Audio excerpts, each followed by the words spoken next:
Est-ce qu'aujourd'hui, on se platinerait pas un bon gros jeu où la plot armor du personnage principal est plus solide que la culotte de chasteté de Mère Teresa elle-même? Ouais, perso ça me dit bien, et dans le genre, il y a une licence imbattable sur le sujet. J'ai nommé Resident Evil.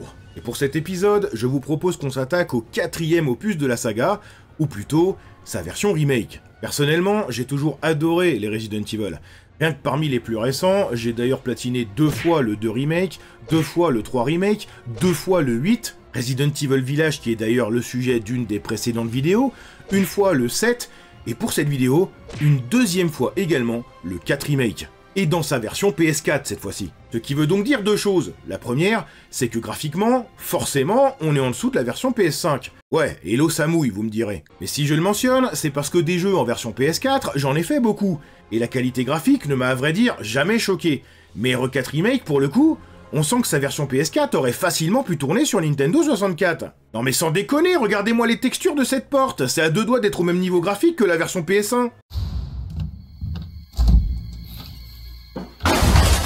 Enfin bon, c'est assez choquant au début, mais on finit par s'y faire. Si je dis ça, c'est surtout pour la seconde chose. Étant donné que j'ai déjà platiné le jeu dans sa version PS5, je vais pouvoir faire, dès ma première partie, une run à 100%, et donc directement choper un maximum de trophées. Et ce du coup, vous l'avez compris, sans avoir peur de me spoiler. En parlant du cheminement du platine d'ailleurs, je vous recommande fortement de ne pas vous fier au guide, qui vous recommande de manière générale un total de 7 à 8 runs pour platiner le jeu. Nom de Zeus, mais soit ils sont complètement fous, soit contrairement à nous, ils manquent très sérieusement de testostérone, hein. Bon du coup, laissez-moi vous dire la route que j'ai prise moi personnellement, et que vous devriez suivre si vous voulez la plus efficace. Pour obtenir le platine, j'ai dû compléter un total de 5 runs. Il y a un moyen d'en faire 4, mais ça complique tellement les choses que je vous recommande clairement de sécuriser avec une 5e. La première complétion du jeu me permettra d'obtenir tous les trophées collectibles et tous les trophées d'action spécifiques. Ainsi évidemment que les trophées liés à l'histoire. Il me faudra également acheter toutes les armes disponibles dans ce mode et commencer à engranger de l'argent pour une run future qui m'en demandera beaucoup. Cette première game sera donc lancée en mode standard, c'est-à-dire le mode normal. Je lancerai ensuite une seconde run en assisté, le mode de jeu le plus simple. Pour cette fois-ci, compléter le jeu en moins de 8 heures. Alors autant vous dire que c'est extrêmement large, hein, mais aussi le compléter sans utiliser d'objets de soin et uniquement au pistolet et au couteau. Avant d'avoir fini cette run, il me sera absolument impératif d'acheter le lance-roquette infini. D'où l'importance de se faire un max de thunes pendant ces 2 premières runs, puisque la 3e run consistera à compléter le jeu en professionnel, soit le mode de jeu le plus dur, et ce, sans parler aux marchands. En possession du lance-roquette infini, ce mode de jeu supposé être le plus dur deviendra la run la plus simple de toutes. En 4e run ensuite, il faudra compléter le jeu en mode hardcore avec un score de S+, et pour terminer en 5e run, compléter le jeu de la même manière en S+, mais cette fois-ci en mode standard. Bon, et bah ça en fait des choses à faire, hein. Du coup je vous propose qu'on s'attaque tout de suite sans perdre plus de temps à ce fameux platine de Resident Evil 4 Remake.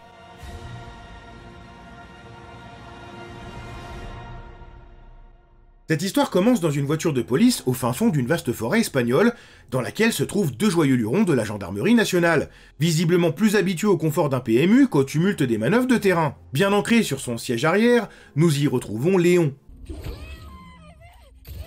Ouais, croyez-moi, vous risquez pas d'oublier comment il s'appelle. Visiblement, notre chanteur de K-pop préféré piqué aux hormones de croissance a l'air très occupé à reluquer la photo d'une gamine de 15 ans. Ok, mais moi à la base, je pensais jouer à RE4, pas à The Kairi 78 Simulator, hein. Vos mères, c'est des dinosaures. Elles sont en voie de disparition.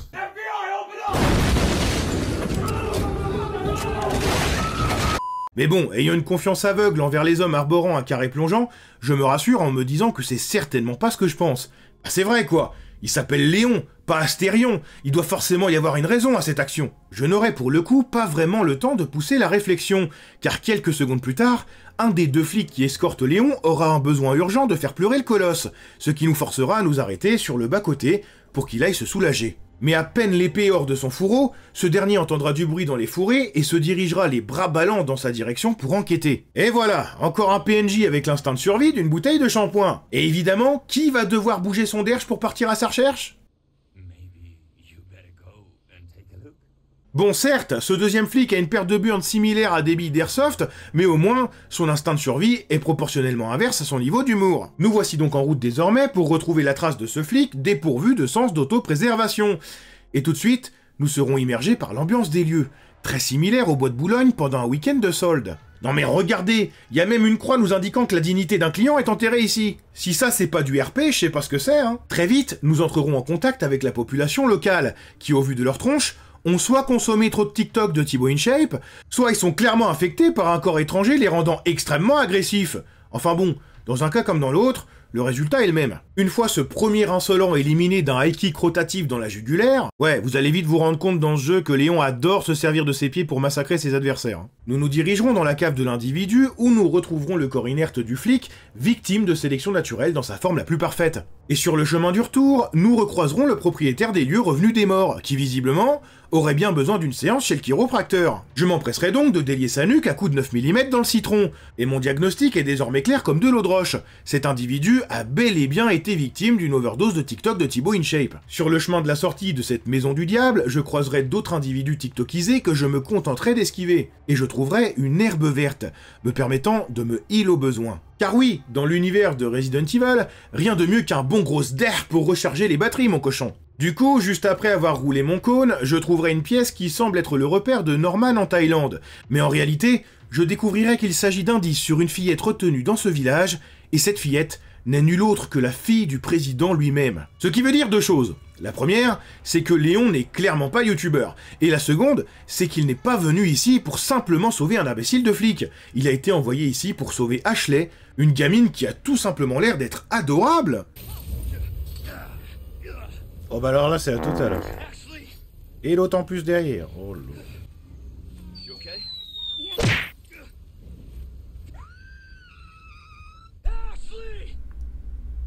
Mon objectif est maintenant clair. Je dois m'enfoncer en ces lieux pour y retrouver cette gamine kidnappée par ce qu'il semble être une secte satanique. Après avoir écartelé une poignée de ces lunatiques, je tomberai sur le cœur du village, où j'y retrouverai le plus gros de la population en train de faire ce qu'il semble être une bar mitzvah autour du corps flamboyant du deuxième flic, qui visiblement n'est pas resté dans sa voiture très longtemps. Après l'avoir regardé brûler comme papy au crématorium avec nonchalance pendant quelques secondes, je me déciderai enfin à oblitérer tous ces suppôts de Satan au gros calibre. Mais je dois dire qu'ils sont vraiment très nombreux, et j'ai pas vraiment beaucoup de munitions en ce début de jeu, sans parler du fait que maintenant, il y a carrément un bûcheron cagoulé qui a débarqué de nulle part. Et cet énergumène va clairement me faire galoper dans tous les sens, étant donné que j'ai pas réellement envie de me faire séparer en deux par sa tronçonneuse. Sans parler de la montagne de points de vie que possède son propriétaire. Celui-ci me mettra d'ailleurs dans une situation compliquée, puisqu'il tentera à l'aide de l'un de ses potes de me dérober mon goûter dans un coin de sa chambre. Ce qui, maintenant que j'en parle, me rappelle de très bons souvenirs du collège. Mais bon, là n'est pas le sujet.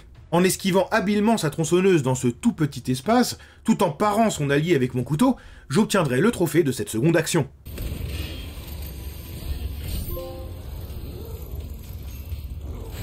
J'ai pas fait exprès, mais j'aime bien.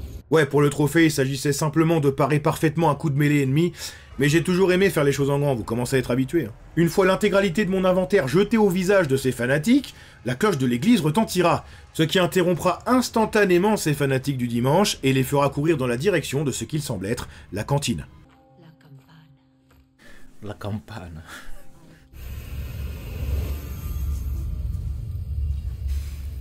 Resident Evil. La voie est désormais libre pour me diriger vers l'endroit supposé où se trouve Ashley. Sur le chemin, je me rendrai compte que les animaux des lieux ne semblent pas incommodés par la présence de ces individus mal élevés.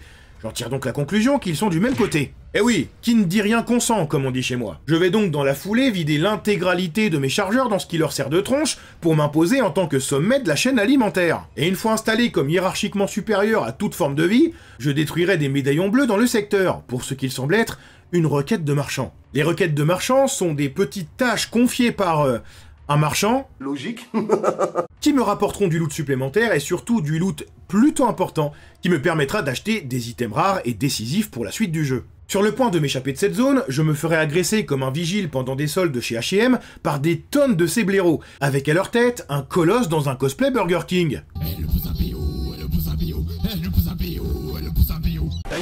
Et une fois toutes les menaces exterminées, je pourrai enfin m'échapper d'ici et progresser dans une autre zone villageoise, où visiblement, les locataires des lieux tournent eux aussi à la villageoise.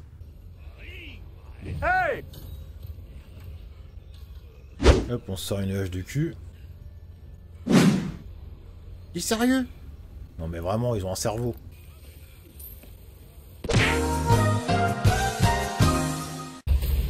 Alors lui, il est con. Oh, le crit.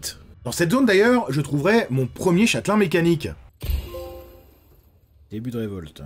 Il y en a au total 16 à trouver disséminés dans tout le jeu, et ceux-ci, une fois détruits, me donneront la possibilité de jouer avec le couteau de survie dans une future run, si je les trouve tous. Tout au fond de cette même zone, j'y trouverai une cave où est retenu un individu de type hispanique, dépourvu de toute panique. Mais je n'aurai même pas le temps de le libérer que l'Undertaker lui-même me tombera dessus, m'infligera un tombstone fulgurant, et injectera un facehugger dans mes veines, sans mon consentement préalable. Waouh, j'en ai connu des manières d'inciter les gens à se faire le vaccin du Covid, mais là ça me paraît un peu extrême, non? Enfin bref, directement après, Léon va tomber inconscient, et pendant qu'il le sera, il aura une vision de Ronan l'accusateur, qui visiblement s'adresse à lui directement, comme s'il pouvait prendre le contrôle de son corps et de son esprit. Après un réveil en sursaut, nous ferons la connaissance de Louis, un gars aux allures de touriste parisien perdu au fin fond de la Bretagne. En gros, tu sais jamais ce qu'il fout là, mais il semble étrangement à l'aise dans le fait de ne pas savoir lui-même ce qu'il fout là. Il nous donnera d'ailleurs l'info que Ashley est retenu dans l'église du village, ce après quoi il prendra la poudre d'escampette. Après avoir débarrassé les lieux de toute forme de vie insolente, je les débarrasserai également de toute forme de vie innocente. En effet, une requête de marchand me demandera de tuer 3 rats disséminés dans la zone. Et une fois ces 3 rats éliminés, je rencontrerai enfin ce dit marchand, et je prendrai les récompenses des requêtes de médaillons et de dératisation. Ce faisant, en complétant ma première requête de marchand, j'obtiendrai son trophée.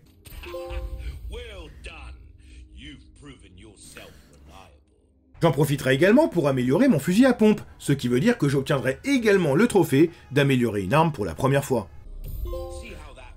Bam, petite amélioration, c'est ciao. Me voici maintenant en marche en direction de l'église, et sur le chemin, je devrais progresser dans une zone blindée de ces ennemis sanguinaires. Et bon sang que c'est satisfaisant de tous les défoncer, bordel!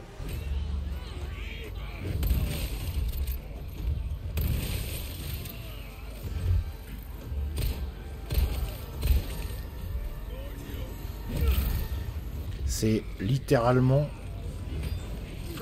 infini. Alexandrite, Alexandrate.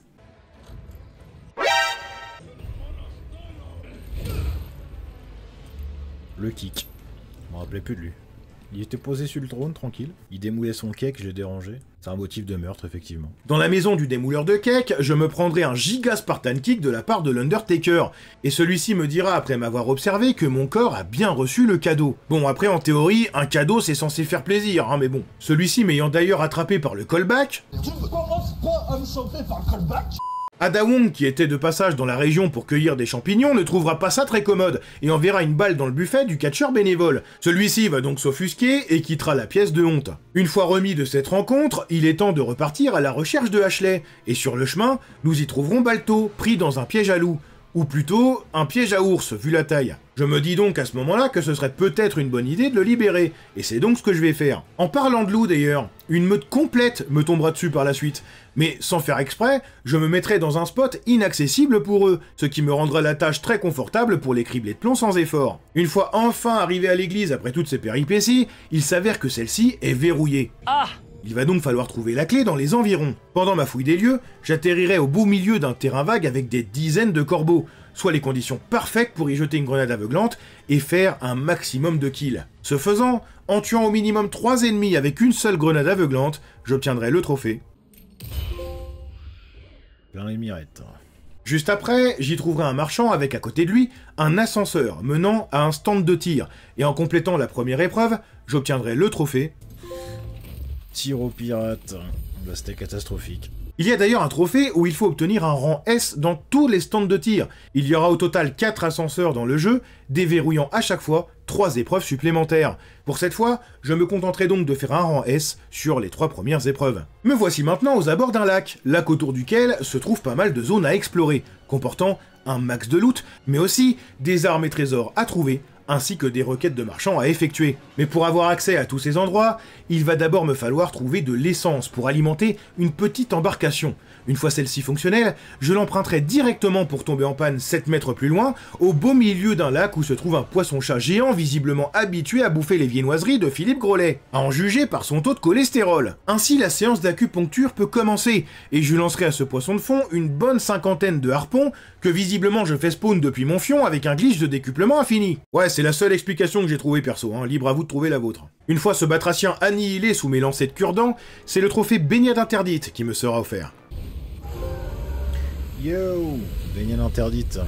Ce fut visiblement trop d'émotion pour Léon qui tombera inconscient directement derrière dans son bateau, avec supplément hallucination de Ronan l'accusateur qui fait son retour, nous confirmant que Léon est bel et bien possédé, et le cadeau injecté est visiblement en train de le faire rejoindre un genre de culte interconnecté. Ouais, en gros, ils lui ont juste injecté le compte Twitter de BFM TV, quoi. Enfin bref, maintenant que le poisson de fond est mort, la zone du lac est complètement accessible, et après une longue fouille des lieux, je trouverai entre autres le Red 9, soit le meilleur pistolet du jeu, et j'aurai enfin tout le nécessaire pour obtenir la clé de l'église, férocement gardée. Il est donc maintenant temps de rejoindre l'église, mais sur le chemin se dressera un troll tout droit sorti des chiottes de Poudlard. Tout en lui dévissant la tête, je recevrai l'aide du canidé que j'ai sauvé au préalable du piège à ours. Grâce à lui, le combat sera bien plus simple, me permettant de tabasser si fort cette créature qu'elle s'effondrera sous le poids de ma supériorité. Une fois enfin arrivé à l'église, je résoudrai un petit puzzle me permettant d'accéder à la pièce où la demoiselle est retenue prisonnière. Et c'est comme ça que je ferai ma pire rencontre du jeu vidéo.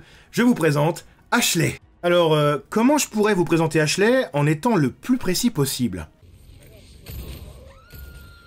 Hey, encore une.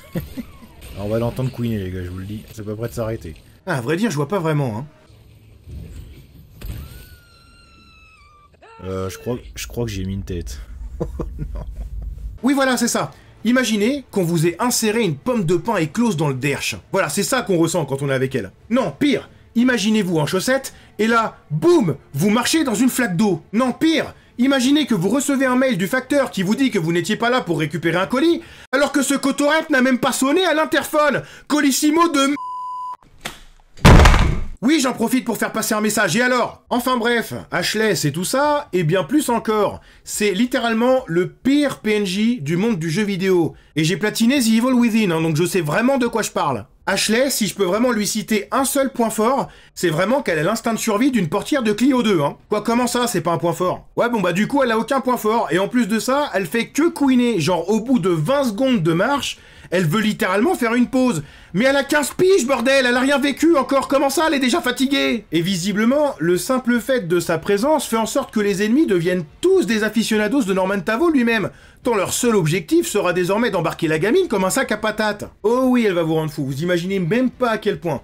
Vous devrez tout le temps avoir l'œil dessus, parce qu'à la première occasion venue, elle hésitera pas une seule seconde à foutre tout votre gameplay en l'air. Enfin bref, une gamine adorable du coup je disais. Hein. D'ailleurs, il lui faudra exactement 6 secondes après la toute première rencontre avec les villageois pour déjà se faire capturer.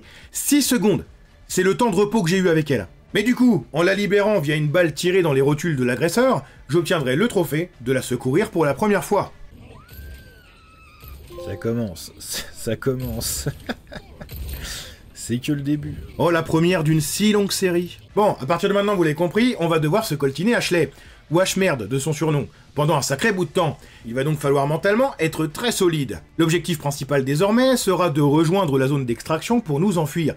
Et nous aurons la confirmation juste ensuite que Ronan a bien la possibilité de contrôler les esprits contaminés par le facehugger. En repassant par la zone fermière empruntée auparavant, j'y recroiserai les quelques animaux que j'ai laissés en vie, et ceux-ci ont bien compris que j'étais l'alpha. De ce fait, par peur de mourir sous mes balles, et certainement également par pitié vu le boulet que je me trimballe, ceux-ci me viendront en aide, et j'aurai même pas besoin d'attaquer mes assaillants puisque mes amis les animaux vont s'en charger pour moi. Sur la route de l'extraction, nous serons poursuivis par l'intégralité des âmes locales, et Louis nous viendra en aide, en nous proposant de nous abriter dans une maison où nous pourrons nous faire assaillir de toutes parts. Yes, merci Louis, ça fait plaisir. Et ainsi débute le passage le plus énervé du jeu, des tonnes d'ennemis nous immergeant de toutes parts qu'il faudra dessouder, avec en cerise sur le gâteau, un colosse au cosplay Burger King qui fait la toupie Beyblade avec une masse de chaudronnier. Bon, si comme moi vous êtes muni d'une bonne grosse dose de testostérone depuis la naissance, ça ne sera qu'une promenade de santé. Et après avoir éteint la moitié de la population locale, nous prendrons la fuite par une ouverture que Ashley nous a créée et nous nous mettrons hors de danger. Une fois en sécurité, Louis nous expliquera que la saloperie qui a été injectée à Léon et Ashley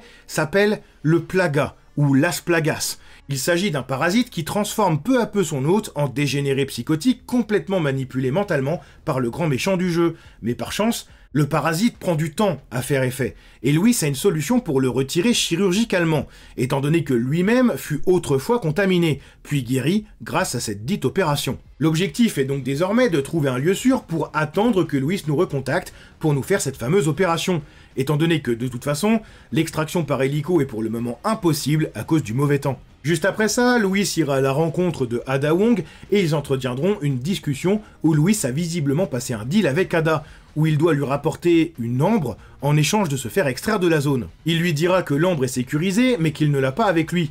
De son côté, il a donc pour objectif d'aller chercher cette ambre et aider Léon et Ashley pour leur chirurgie. Bon, maintenant, il s'agit de se mettre en sécurité le temps que Louis nous recontacte pour l'opération. Du coup, pour passer le temps, Ashley continuera d'être Ashley.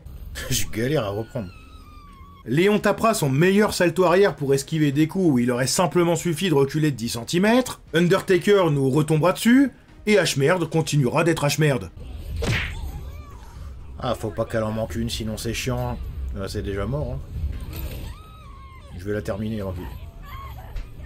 C'est un cauchemar ce PNJ, putain, il est encore pire qu'à l'époque. Et enfin, il sera temps de faire mon 1v1 de catch contre l'Undertaker, qui en réalité s'appelle Bitores Mendez. Comme quoi, même son vrai nom fait penser à un catcheur. Celui-ci se transformera d'ailleurs en lampadaire à griffes dans le plus grand des calmes, mais étant donné que mon inventaire est rempli de munitions et de mon insolence, je lui balancerai tout dans le gosier jusqu'à ce que décès s'ensuive.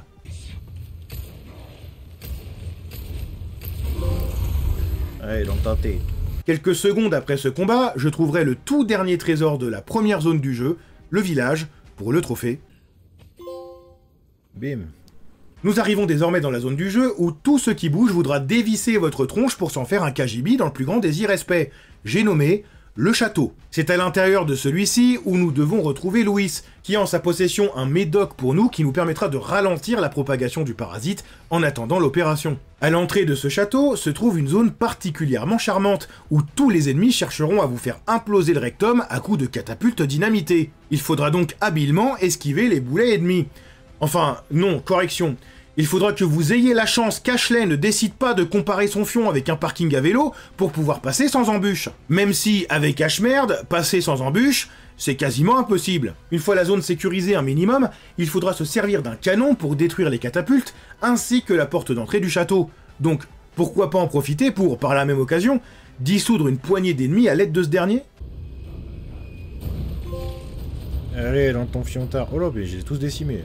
Une fois pénétrés dans l'enceinte du château, nous y ferons la rencontre de Ramon Salazar, un gnome qu'on pourrait facilement confondre avec ta grand-mère un lendemain de Tomorrowland. Celui-ci nous révélera l'identité du grand méchant du jeu, Ronan l'accusateur, qui en réalité s'appelle Lord Sadler. Celui-ci veut récupérer Ashley, et bien que ce soit vraiment très tentant de me débarrasser de cette deuxième paire de burnes sous eczéma, le scénario ne me laissera pas faire. De ce fait, Ramon fera tout son possible pour faire de ma vie un véritable enfer dans l'enceinte de ce château, pour tenter de me tuer et récupérer la fillette. En m'enfonçant en ces lieux, je ferai la rencontre d'un Garador, un ennemi surpuissant mais toutefois aveugle, qui a un point faible unique dans son dos.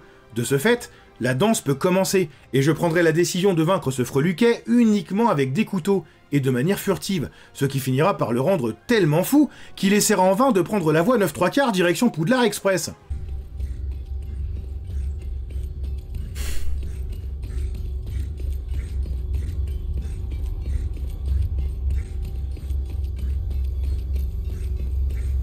Tu es un sorcier, Harry.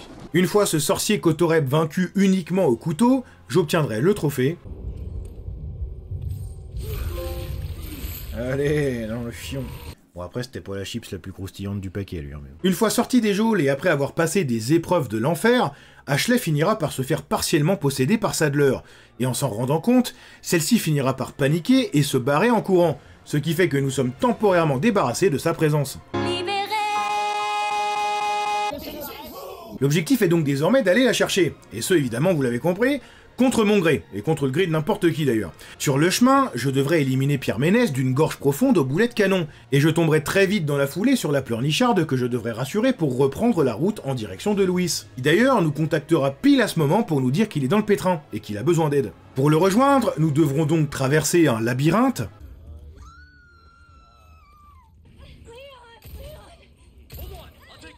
résoudre des énigmes dans les salles principales du château,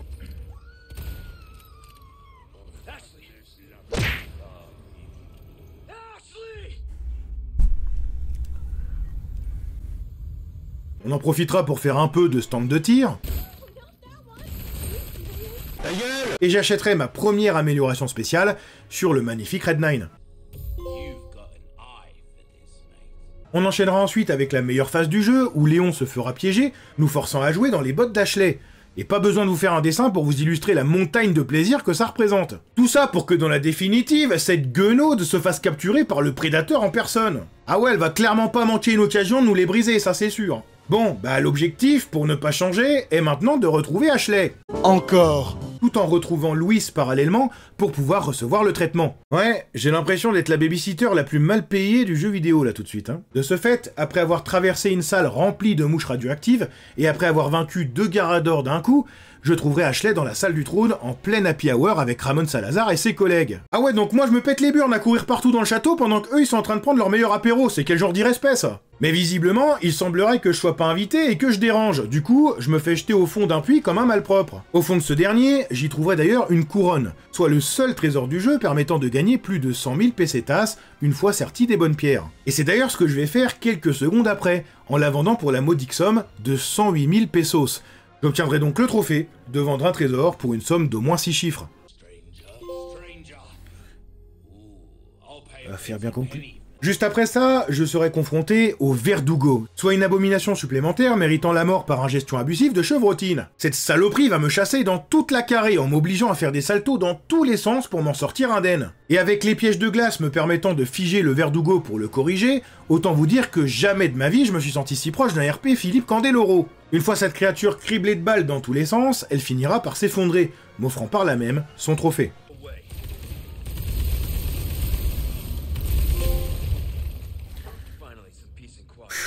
Il en fallait à lui.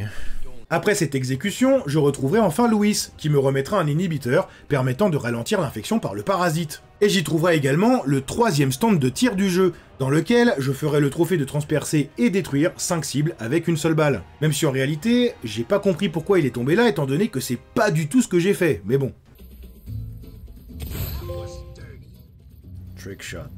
Si quelqu'un a l'explication du coup, hein, bah je prends. Ouais, normalement, t'es censé faire ce trophée au tout dernier stand du jeu, là où il y a des tonnes de cibles alignées et où c'est hyper simple de le faire. Enfin bref, il est désormais temps de reprendre l'exploration du lieu. What the fuck was that, dude? Vous vous souvenez de Pierre Ménès et la gorge profonde de tout à l'heure? Bah, il semblerait que ça lui ait pas suffi, et il a ramené un pote en plus. Enfin bon, rien de bien méchant, hein. Mais il semblerait qu'eux aussi soient très bien protégés par le scénario, hein.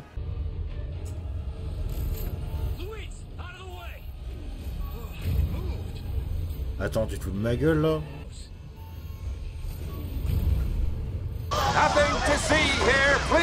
C'est dégueulasse de faire ça. Ouais, j'ai beau tout essayer, le script du jeu m'empêchera clairement de passer cette section avec panache. Et ça dégoûte. Enfin bref, une fois tic et tac oblitéré façon Terminator, nous retournerons en enfance avec une petite session parc Astérix, supplément tonnerre de Zeus. Il y aura effectivement 2 séquences de train de la mine pendant lesquelles je ne devrais prendre absolument aucun dégât pour un trophée dédié. Et c'est du premier coup que je réussirai cet exploit, qui en réalité, bah n'en est pas vraiment un. Oh, le first try là. Le first try il fait plaisir. Au bout de ces montagnes russes, nous atterrirons au cœur des entrailles de la Terre, à l'endroit où prolifèrent les parasites eux-mêmes, l'endroit où les fanatiques ont trouvé l'ambre renfermant las plagas, leur permettant de contaminer toute âme qui vive.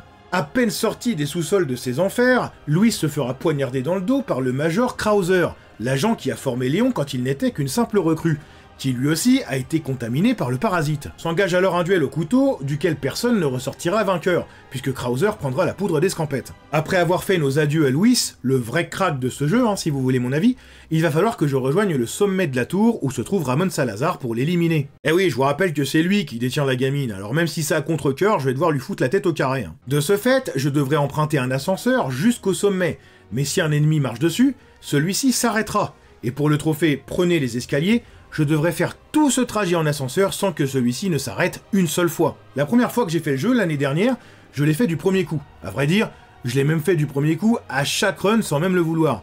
Mais pour aucune raison, j'ai trouvé la version PS4 bien plus problématique. Les spawns ne sont pas les mêmes, ils sont contre-intuitifs au possible, et surtout, il y a certains ennemis qui ont une fenêtre de seulement quelques millisecondes pour être éliminés. Alors cette fois-ci, j'y suis clairement pas arrivé du premier coup, Même si en réalité, j'aurais pu laisser ce trophée à une future run où je l'aurais fait du premier coup sans sourciller. Mais vu que mon objectif était pendant cette première run de tout faire, alors j'ai fini par réussir après une poignée de try. Seulement quelques mètres après cet ascenseur, je trouverai le tout dernier trésor de la zone du château pour le trophée.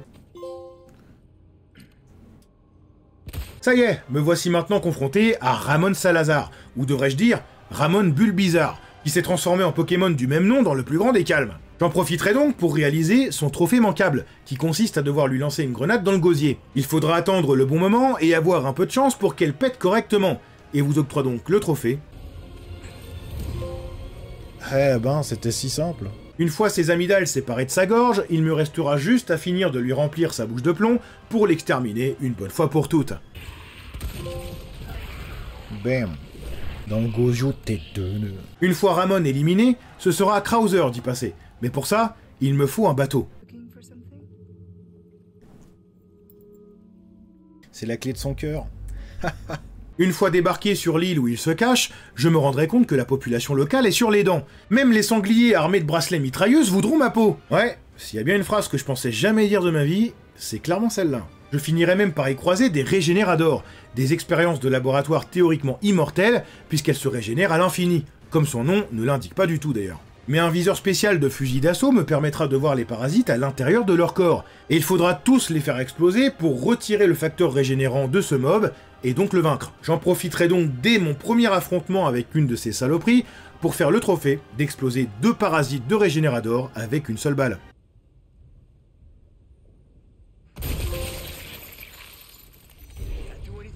Après avoir fumé 4 régénérateurs dans la même pièce, je me sens tellement chaud que j'enverrai une German Suplex à la première tête de nœud que je vais croiser. Ouais, c'est clairement inutile, mais qu'est-ce que c'est satisfaisant. Bon oui, je prendrai un coup de défibrillateur dans la foulée, mais c'est moins intéressant de le mentionner. Et maintenant, je me sens tellement chaud que je me dis que c'est le moment idéal pour fulminer l'ambiance, non? Et si c'était maintenant qu'on retrouvait Ashley, ça serait pas mal, non? Non. Celle-ci est d'ailleurs dans un sale état, mais grâce à l'inhibiteur, je lui ferai gagner le peu de temps nécessaire pour rejoindre la salle d'opération dans laquelle on excisera le parasite. Mais d'abord, je vais devoir m'occuper du 4e et dernier stand de tir du jeu, et en obtenant enfin le rang S dans chacune des 12 épreuves, j'obtiendrai le trophée. Wow. Sur la route pour la salle d'opération, je buterai mon énième régénérateur avec des cadences. Avec Ashley, on jouera à Bob le bricoleur, et on rencontrera enfin Lord Sadler, qui effectivement a l'air d'être muni du pouvoir de la force, et tentera de tuer Léon via Ashley. Mais grâce à la puissance du scénario, le flingue pointé sur la tête de Léon fera clic-clic, parce que par chance, y a plus de balles dedans. Ce qui visiblement s'avérera suffisant pour sauver la peau de Léon, qui, une fois encore, devra retrouver Ashley, maintenant prisonnière du grand méchant loup. Sauf que Krauser, lui, il est pas de cet avis, et se mettra en travers de mon chemin. Celui-ci nous dira même qu'il a volontairement accepté le cadeau de Las Plagas, puisque selon lui, le seul but de la vie est d'être la puissance incarnée. Du coup, c'est Major Krauser ou Major Craven le mec? Parce que perso, je vois aucune différence entre ces deux animaux. Enfin bref, ce demeuré fait beaucoup trop d'ancien, et il est temps pour lui de revenir sur Terre. Ou même dans ce cas précis, 6 pieds dessous. Et une fois cet imbécile corrigé, j'obtiendrai le trophée. What? Il fait des trucs de fou, lui. Ouais, en même temps, ramener un couteau à un gunfight, faut vraiment avoir tout compris, non? Sur le chemin pour retrouver Ashley, je ferai la rencontre de Mike, qui va clairement m'aider de fou pour progresser dans la zone grâce à son hélico de zinzin.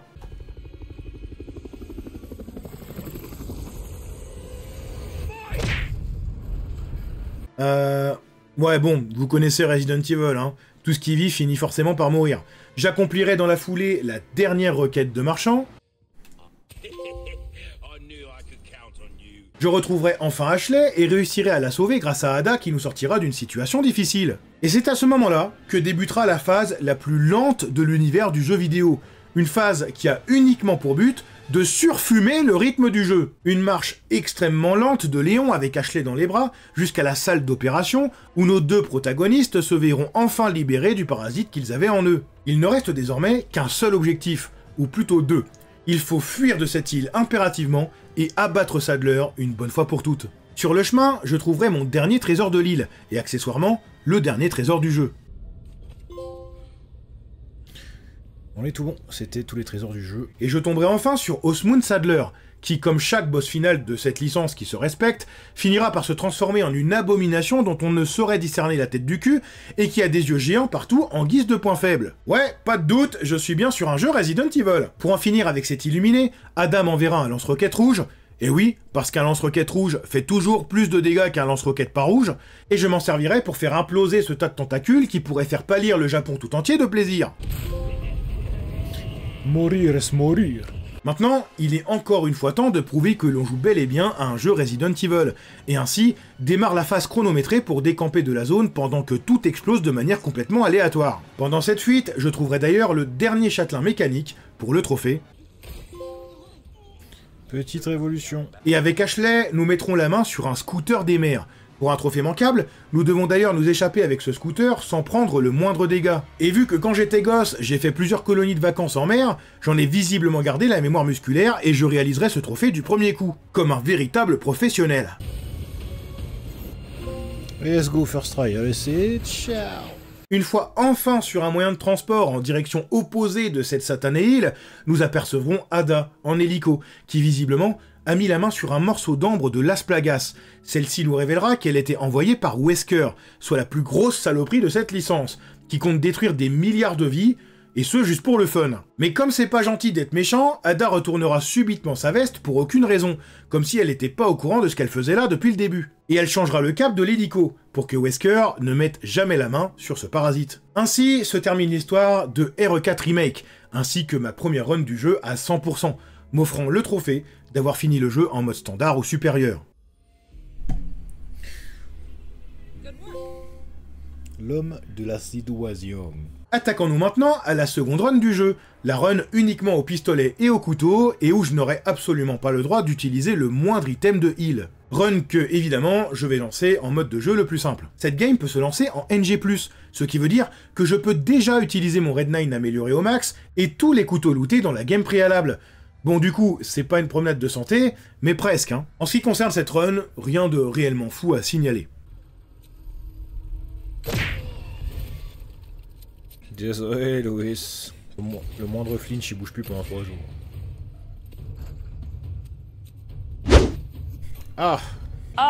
Bon, pendant cette run, il faudra quand même régulièrement checker les défis minimalistes et frugalistes dans le jeu pour bien vous assurer que vous n'avez fait aucune erreur. Pour que si c'est le cas, vous puissiez recharger une save quelques minutes avant. Bon, pour ma part, ça s'est très bien passé, et ce sera donc 3 trophées qui me seront remis à l'issue de cette run. Le trophée frugaliste, pour ne pas avoir utilisé d'objet de soin, le trophée speedrunner, pour avoir fait le jeu en moins de 8 heures, et le trophée minimaliste, pour l'avoir fait uniquement au pistolet et au couteau.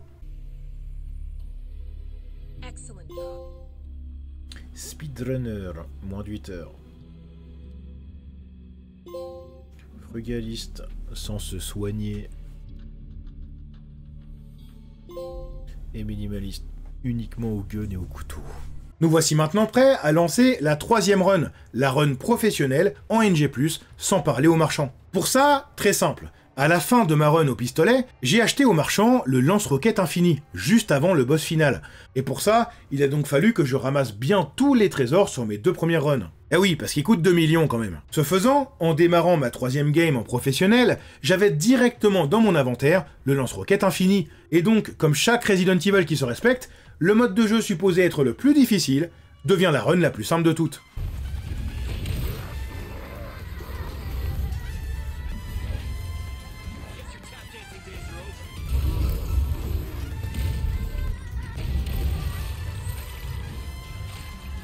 C'est le sketch, mon gars, le mouvement qu'il a mis. What? J'ai tiré son carreau en plein air. Oui.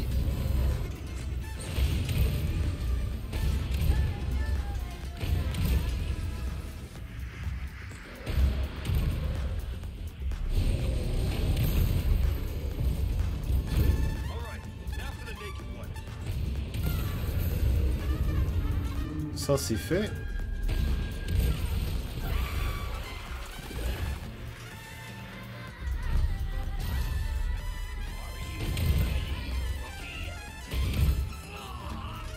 Bonne nuit, Krauser.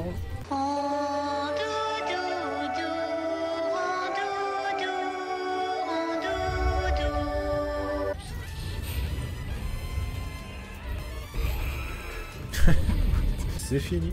Une fois cette run terminée, j'obtiendrai le trophée d'avoir fait le jeu sans parler aux marchands, le trophée du mode professionnel, et le trophée d'avoir fini le jeu en mode hardcore ou supérieur. Impeccable. Asocial. Pour ne pas avoir parlé aux marchands. Dur à cuire pour avoir fait une run au-dessus du mode hardcore. Et vrai professionnel pour le run pro, évidemment. J'ai maintenant toutes les armes du jeu en ma possession. Toutes, sauf une. Il me manque désormais le N-Cannon, un magnum surpuissant qui se déverrouille en faisant le rang Est sur les 3 maps de base du mode mercenaire. Bon, avec le mode mercenaire, ne vous attendez vraiment pas à de la difficulté, hein, parce que pour avoir le rang S, ça va vraiment tout seul. Le score à atteindre est vraiment très faible, et ça représente donc une promenade de santé de quelques minutes, qui dans la définitive vous offrira cette arme. Et une fois les avoir toutes achetées, et les avoir toutes mises au moins une fois dans votre inventaire, vous obtiendrez sans aucun doute le trophée. Yes, excellent dame. Fallait bien les mettre dans sa valoche pour que ça compte. Bon, je m'attarde pas plus sur le mode mercenaire de ce jeu parce que je trouve qu'il est quand même sacrément expéditif et pas forcément très travaillé, comparé par exemple au mode du même genre de RE8 Village, que je trouve pour le coup lui bien plus abouti. Mais bon, de toute façon c'est pas pour ça qu'on joue à un Resident Evil, et en plus ça fait un trophée facilement obtenable.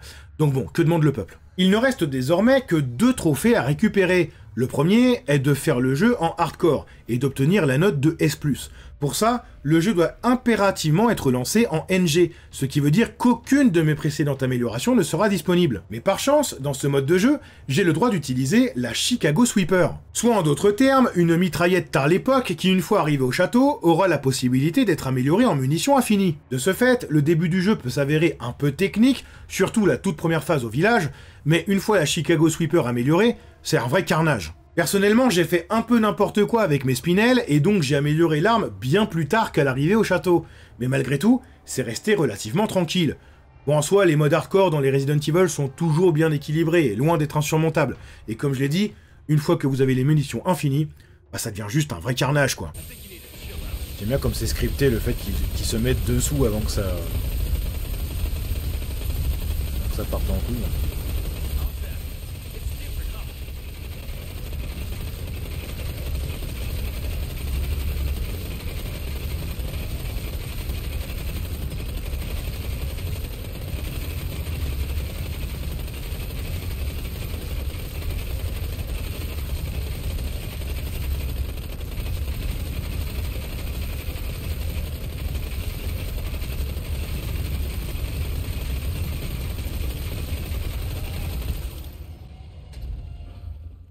Une fois cette run terminée, qui doit être finie en moins de 5h30 pour obtenir le rang S+, j'obtiendrai le trophée d'avoir réalisé une game en hardcore avec la note maximale.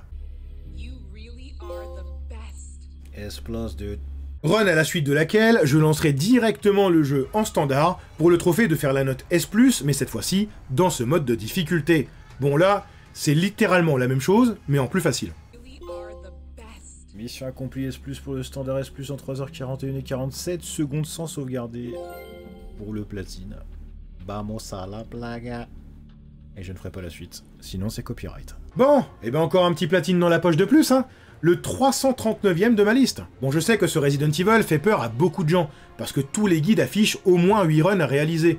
Mais comme vous pouvez le voir, c'est simplement 5 si vous êtes optimisé. Et en ce qui concerne le temps de platine, c'est vraiment très court, hein. Seulement 29 heures pour ma part. Donc si vous suivez ma route, n'ayez absolument aucune hésitation à vous lancer dedans et à vous faire plaisir. Parce que pour ma part, je le mets à 3 sur 10 en termes de difficulté. Perso, je trouve que c'est une grosse ligne droite, mais il faut être un minimum investi et habitué du genre. Et en termes de fun, je le mets à 8 sur 10, ce qui est déjà très haut, considérant que les 2 points que je retire sont uniquement dus à la présence d'Ashmerd. Ouais, ça c'est sûr que des bâtons dans les roues, cette gourgandine m'en aura mis un sacré paquet.